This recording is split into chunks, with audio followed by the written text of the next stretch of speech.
Bonjour à tous, bienvenue sur le comptoir de la psychologie.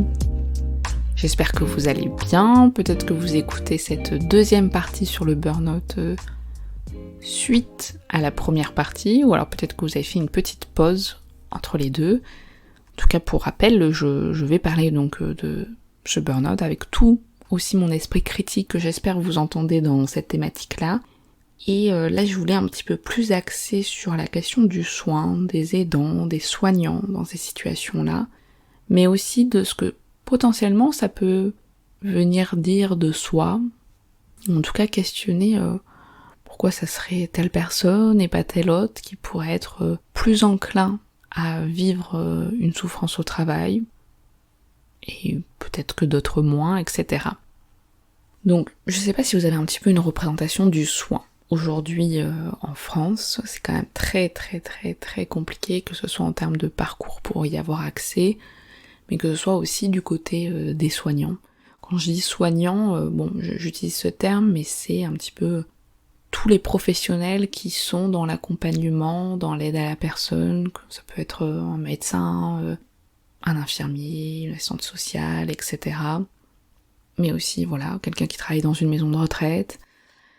Et d'ailleurs, justement, si on prend un petit peu l'exemple des maisons de retraite, ce qui, aujourd'hui je suis pas sûre que ce soit le meilleur exemple, mais en même temps, c'est aussi de ça dont il s'agit, c'est-à-dire que les temps de repas, d'habillage, de douche doivent être pointés, doivent être faits le plus rapidement possible, puisqu'en fait ils sont chronométrés, donc c'est énormément déshumanisé, il n'y a plus le temps du tout pour parler de quelque chose, de prendre le temps si peut-être ce qu'on avait imaginé qu'il allait se passer pendant cette douche, peut-être qu'il se passe autre chose, et en fait on n'a plus le temps qu'il se passe autre chose. Bon alors je dis on, mais bon, moi je travaille pas dans une maison de retraite et je ne donne pas la douche à des résidents, mais je pense que vous avez en tête un petit peu ce qui se passe dans ces milieux-là. Donc en fait, on déshumanise le patient, mais également le soignant.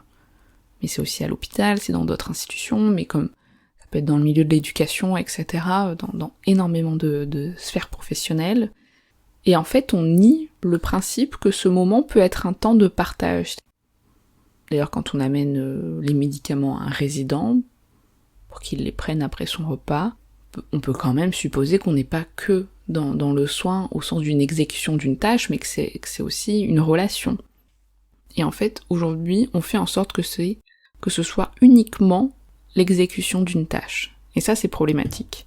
Et donc les soignants peuvent être assez à vif, puisqu'on les demande d'aller de plus en plus vite, d'être de plus en plus des robots qui justement exécutent, ce qui les éloigne quand même pas mal, la plupart du temps, des valeurs, des pensées qu'ils ont eues pour se tourner vers ce type de métier.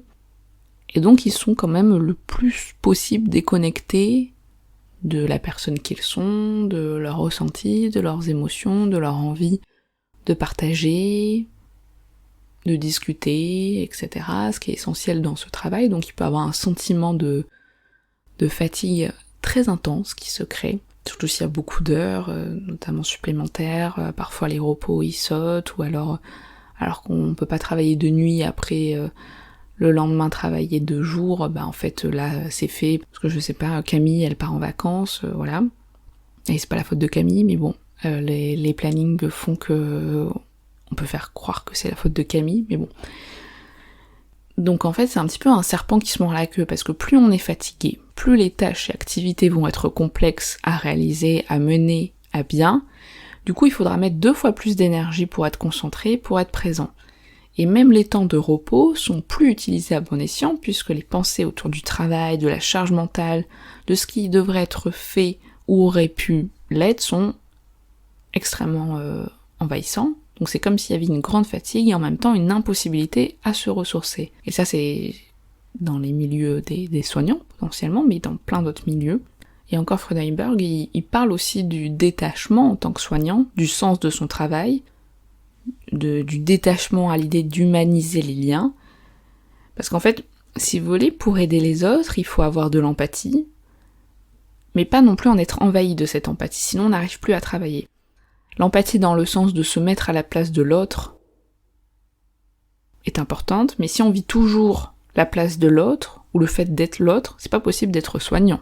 Vous voyez, si vraiment on peut imaginer ce que l'autre vit, mais si on le vit, c'est quand même compliqué après, donc de pouvoir aider et être soignant, parce que sinon on est toujours le soigné.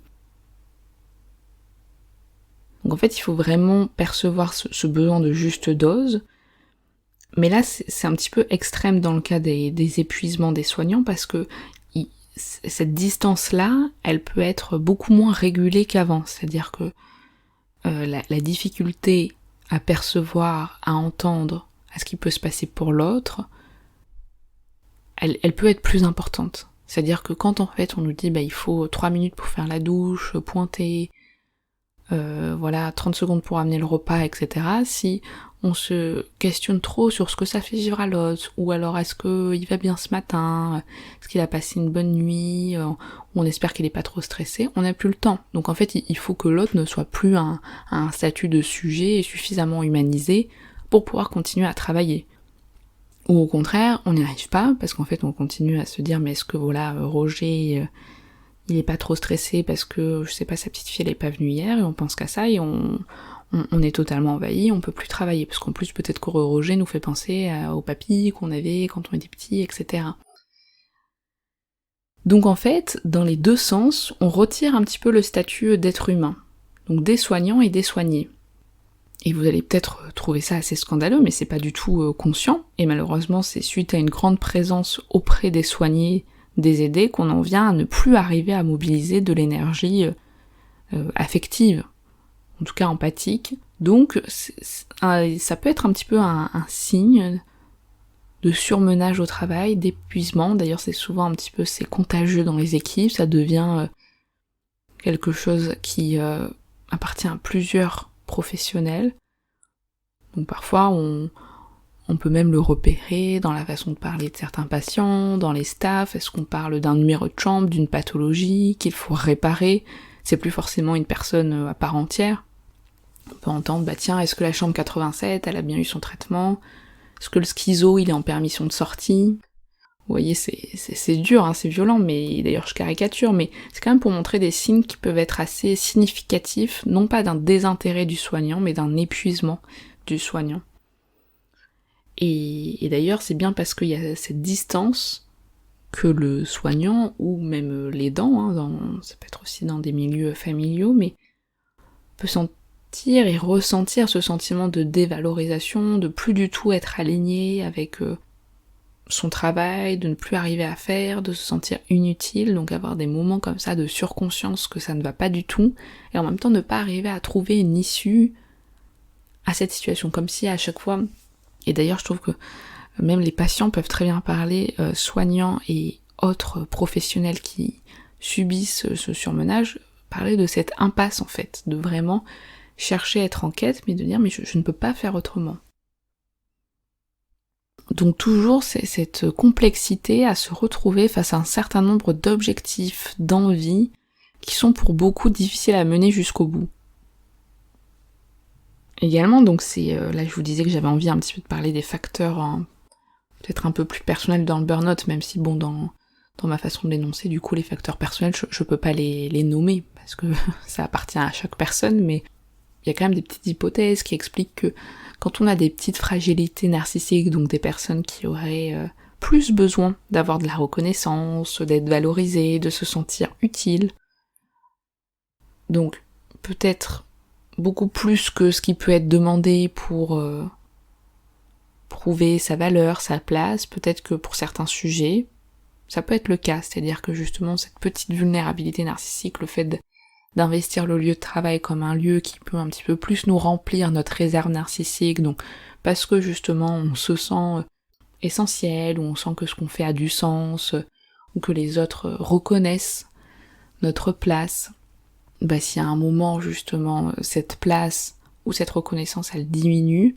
d'un coup ça fait beaucoup plus vaciller que peut-être quelqu'un qui aurait une fragilité narcissique. On a tous des fragilités narcissiques, mais quelqu'un pour qui peut-être ça serait moins intense en termes de ressenti.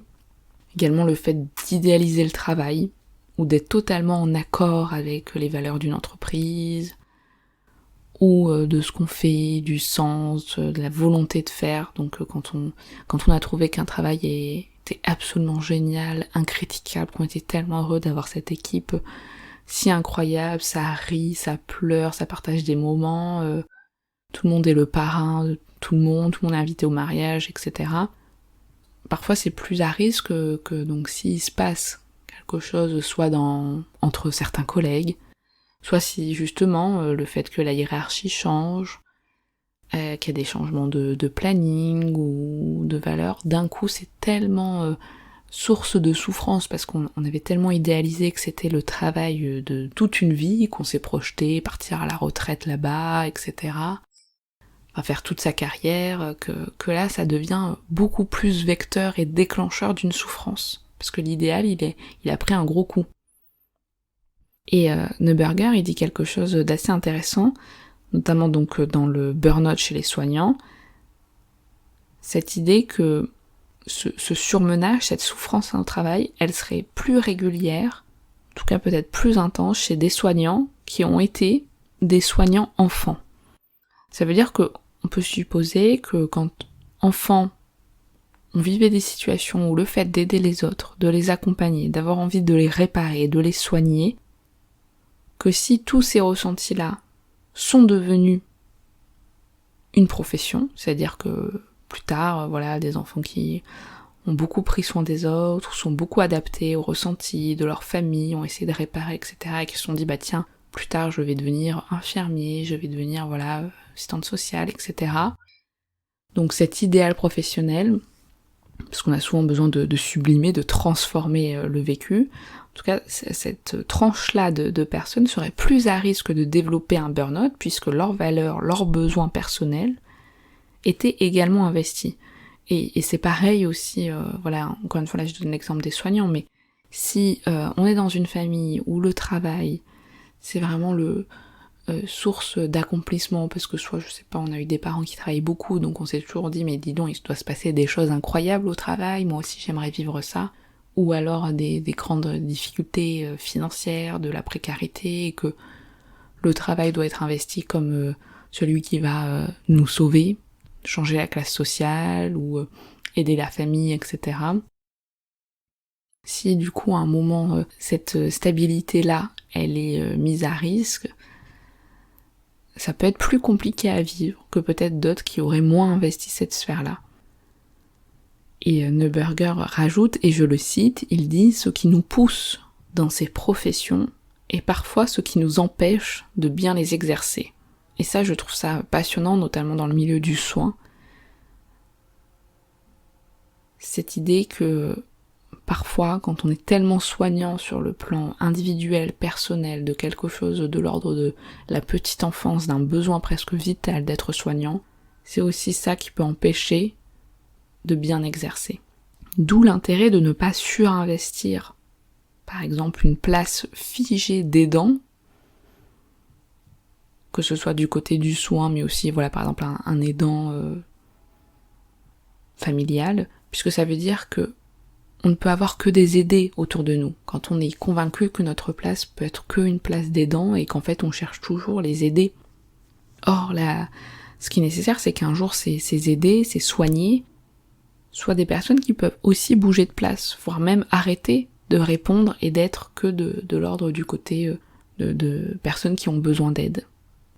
Donc je rappelle un petit peu ce besoin essentiel pour les thérapeutes d'aller faire leur propre travail sur eux. Également, et d'ailleurs je crois que je l'avais déjà dit dans peut-être l'épisode pas précédent mais celui d'avant, je sais plus, le milieu du travail c'est un lieu où il peut y avoir de nombreuses relectures de l'histoire personnelle. Donc le rapport à la hiérarchie, le fait d'être grondé, délaissé, qu'on nous considère pas, que les collègues soient peu loquaces ou au contraire très envahissants, tout ça en fonction de notre histoire de vie, ce n'est pas du tout les mêmes ricochets. Donc vous voyez que ça c'est super important à interroger. Après je trouve que sur le plan thérapeutique, donc quand on reçoit un patient voilà, qui vit, ou en tout cas qui se présente en ayant fait ou en étant dans un burn-out, je trouve qu'aussi la question de la honte, de la haine est extrêmement importante. La honte déjà dans le sens où, encore une fois, quand on est dans un milieu où on suppose que le bonheur se trouve sur notre lieu de travail, que d'une certaine façon, si vous ne trouvez pas le bonheur sur votre lieu de travail, mince, remettez-vous en question. Donc les entreprises où est véhiculée l'idée que si vous n'êtes pas bien, vous pouvez aussi laisser votre place à quelqu'un qui serait ravi de l'occuper, parce que beaucoup de personnes aimeraient avoir votre poste, peut-être même dans l'entourage, beaucoup de gens valorisent le fait que vous avez tellement de chance d'avoir ce travail qui est bien payé, où vous pouvez faire ci, faire ça, etc. En plus, donc si justement vous avez un salaire à la fin du mois, ou que justement si vous avez un salaire, je sais pas, confortable à la fin du mois, qui vous permet de vous payer des vacances, ça peut déjà être perçu comme une honte de souffrir à l'idée de travailler, alors que certains sont en peine, et ça s'entend, devant l'absence de travail. Et Christophe Dejour, il parle de honte blanche. Il reprend les termes de Furtos et Laval, donc une honte qui est assez indicible en fait. Et c'est pour ça que des fois, il y a des familles qui disent « mais je comprends pas, il ne nous a jamais parlé du fait qu'il souffrait au travail ». Mais parce qu'en fait, ça se passe de mots, c'est difficile quand même à l'exprimer, suivant là où on se situe dans son milieu professionnel. Et en fait, c'est vraiment ce phénomène où la personne peut se mettre à distance de son propre vécu, que celui-ci même ne doit surtout pas apparaître, et disqualifié à un rang de gênant, d'encombrant. Donc le fait de ressentir un mal-être au travail, d'avoir cette pensée-là, c'est toujours chercher à ce que ce soit mis sous le tapis, remis au placard. Et en fait, on voit comment la pensée en vient à s'abraser petit à petit pour tenter de se conformer au mieux au moule de l'adaptation, de la répétition des tâches, mais tout ça dénué de pulsions de vie, d'animation, comme si c'était de l'ordre de quelque chose auquel on aurait pu renoncer. Et justement, Neuberger, il parle de rage comme fondamentale. De mon côté, j'ai plus tendance à parler de haine, mais oui, en tout cas, cette idée de laisser place à cette colère, cette rage, cette haine. Et d'ailleurs, je crois que dans son article, mais bon, encore une fois, il sera dans les notes du podcast, mais il explique sa rencontre, alors parce qu'il est psychiatre, Neuberger, avec un passager dans le train. Parce que oui, souvent quand vous êtes psychologue, psychiatre, et que si voilà, on vous demande un petit peu ce que vous faites, c'est rare des fois qu'il n'y ait aucune conversation après. Enfin bon, j'ai bien imaginé la scène. Et en fait, donc il est dans le train, et puis il parle à un passager qui lui explique que justement, lui aussi, il a fait un burn-out, il a été épuisé, etc., mais ce passager lui dit, par contre, moi j'ai pas du tout eu besoin d'aller voir des psychiatres, des gens comme vous, je crois qu'il lui dit, je m'en suis très bien sorti tout seul. Et donc Neuberger il dit, ah bon, mais du coup comment vous avez fait? Il était assez curieux justement de, tiens, on peut vraiment s'en sortir seul. Et en fait il lui explique qu'il s'est soigné, enfin en tout cas je sais plus s'il l'a conscientisé du fait qu'il s'était soigné de cette façon-là, mais en fait il dit qu'il a passé des tonnes de soirées, de nuits à imaginer comment il pourrait assassiner son patron qui l'a fait tant souffrir, donc il imagine des plans un petit peu diaboliques pour être sûr qu'il ne se ferait pas prendre, donc voilà, à développer cette haine, à trouver ça impensable que cet homme mériterait la mort, donc il imagine tout ça. Et une fois qu'il a trouvé le plan idéal, d'être sûr que si voilà il l'assassine ce jour-là de telle façon, en plus il pourrait ne jamais être soupçonné, il s'est senti mieux. Et je trouve que c'est intéressant, et justement Neuberger le dit après, cette idée que dans ces moments-là aussi, ce qui se passe dans le burn-out, c'est qu'on a beaucoup, vous savez, comme j'avais expliqué dans l'épisode précédent, le burn-out dans l'idée qu'il reste les braises, qu'en fait tout a été brûlé, mais il n'y a plus le feu, d'une certaine façon, on n'a que les cendres, et en fait de ranimer aussi quelque chose de soi, de pouvoir dire, déjà en tant que thérapeute face à des patients, que ce qu'ils ont vécu c'est quand même d'une grande violence, que peut-être ce qu'ils ont vécu, ça peut les mettre très en colère, ou les rendre très tristes, ou voilà, vivre la honte, etc. Ça permet de réenclencher un processus, justement, qui a été éteint pendant parfois de très nombreux mois et années, où la question des sentiments, des émotions, des ressentis ne pouvait plus prendre place. Et que là, sûrement que cet homme, ce passager dans le train, en fait, il s'est réveillé, quoi. Il a été pris par cette rage, cette animosité. Alors, il n'est pas passé à l'acte, bien sûr. Enfin bon, j'espère, mais en tout cas, il explique que voilà, ça a été son processus. Et ça permet surtout de se dire que dans ces moments-là, il faut penser la dépression et ce sentiment donc d'extinction de la vie psychique aussi dans le fait de mais qu'est-ce qui s'est passé pendant ces moments-là, qu'est-ce que ça fait vivre le fait d'avoir été dévalorisé, d'avoir été non reconnu. Faut quand même bien vivre à un moment cette révolte, parce que c'est révoltant. Et ce qui est problématique, c'est que certains patients arrivent avec cette idée qu'ils veulent surtout pas vivre la colère, ne pas vivre la rage, ou alors c'est du passé, je n'en veux à personne. Mais en réalité, c'est quand même aussi la clé de la guérison. Il faut donc voir aussi le traitement, notamment médicamenteux, comme quelque chose qui ne doit pas inhiber ça. Ce qui est parfois trop souvent le cas. On est dans une société où la révolte, la colère doit être rapidement tue, sans prendre en compte la portée thérapeutique qu'elle comporte dans un premier temps. Donc l'idée, c'est pas, je trouve, dans un premier temps, de vite éteindre ce que ça fait vivre, comme le processus d'ailleurs du burn-out. Parce que justement, c'est bien parce que le burn-out, c'est aussi une extinction de la vie psychique, un appauvrissement de la pensée, que peut-être il faut trouver plusieurs solutions pour la ranimer, et non perpétuer cette extinction en donnant, je sais pas, énormément de médicaments, ou en arrêtant totalement un travail sur soi, etc. C'est qu'en fait, on pourrait se dire d'ailleurs que c'est pas le fait de brûler dans le burn-out qui est compliqué. C'est pas ce qui est le plus tragique, c'est le out qui est le tragique. C'est le out qui est le plus compliqué, puisqu'en fait, il ne reste plus rien, c'est terminé. Il y a ce vide, ces cendres. Donc, faut pas nier la colère. Peut-être qu'on n'a pas besoin de la faire taire le plus rapidement possible. Peut-être que celle-ci, elle peut être justement le premier engagement thérapeutique pour parler de soi, pour se sentir sujet, qui a vécu quelque chose qu'il n'aurait pas dû vivre, que ça aurait pas dû se passer comme ça, que peut-être il avait imaginé d'autres choses, ou peut-être que ça a été très honteux à ce moment-là, ou qu'il a accepté des choses qu'il aurait pas voulu, etc. Vous voyez ? Et je trouve que parfois, pour les patients, c'est difficile à vivre.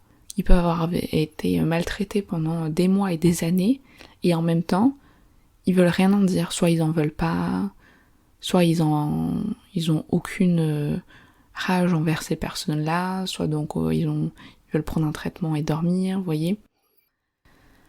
Que peut-être que c'est pas forcément ce qui permet du plus possible se recentrer sur soi.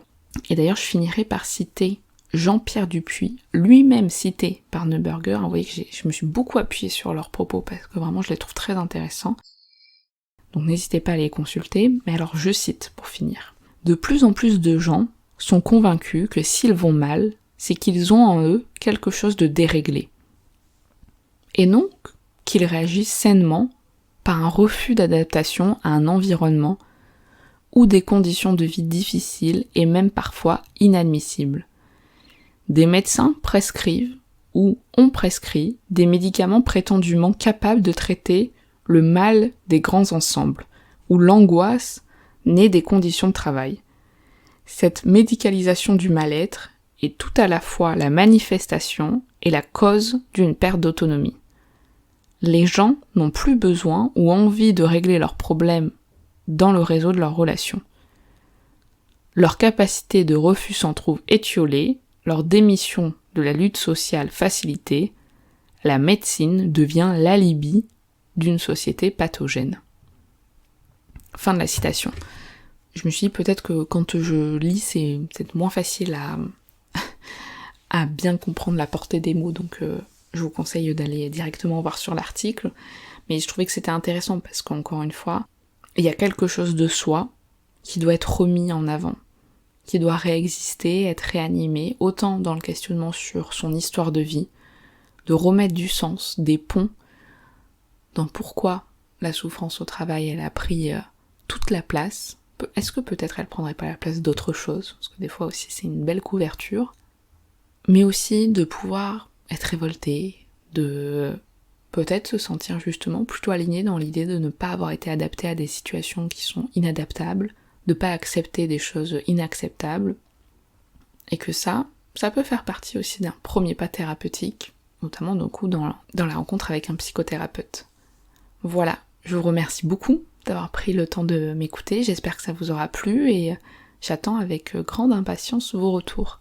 Également donc là ça va être l'été, donc l'été souvent j'en profite un petit peu pour ralentir sur les épisodes, donc peut-être que je publierai 1 ou 2 épisodes que j'avais publiés sur Patreon, parce qu'en ce moment j'arrive plus du tout à créer du contenu exclusif sur Patreon, donc j'en prendrai peut-être, j'en piocherai 1 ou 2, j'espère que je pourrai reprendre à la rentrée Patreon, et donc après c'est sûr que je reprendrai à la rentrée les épisodes, donc 1 épisode par mois, mais voilà, je fais au mieux. Et moi je me protège bien du burn-out. Voilà, passez un bel été et puis à très bientôt. Salut!